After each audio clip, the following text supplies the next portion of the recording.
Peter's personal plan because Peter wanted Jesus to overthrow the Roman Empire. So Jesus is talking about suffering and laying down his life, and Peter starts rebuking Jesus, saying, "No, Lord, this can't happen." Jesus recognizes that Peter is operating in a spirit of offense.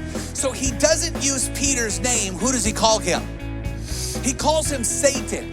He calls out the demonic spirit that's in operation and tells Peter to get behind him. Why does he tell Peter to get behind him? Because Jesus knows that an offense is a trap.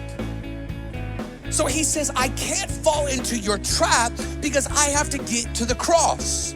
So Peter didn't want Jesus to get to the cross because Peter was offended. So Jesus said, "Get behind me, Satan. I cannot handle or I cannot tolerate this offense," because Jesus understood the offense was in between Jesus and the cross, or Jesus in his purpose, or Jesus in his destiny.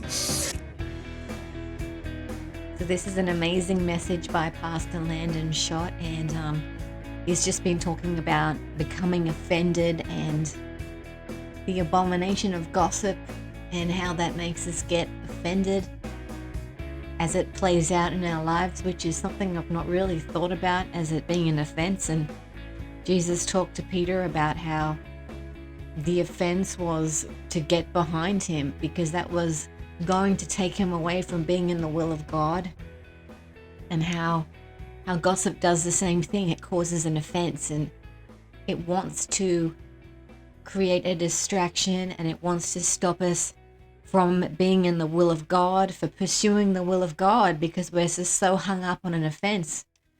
And so in that way, it's witchcraft, and it's not what God wants. And, it can even come in and seem palatable at the time. And that's what happened when Peter didn't want Jesus to go to the cross. And it seemed like the thing to say. It seemed like the way to be to Peter. It seemed okay, but it was wrong. And it was him in an offense trying to influence Jesus from doing what he needed to do. And so, yeah, that's something we really need to be mindful of. Anyway, it's a really great sermon. I will put a link to this sermon because I think it's really important. I don't think that a lot of us think of gossip as being an abomination. The word abomination sounds like something else.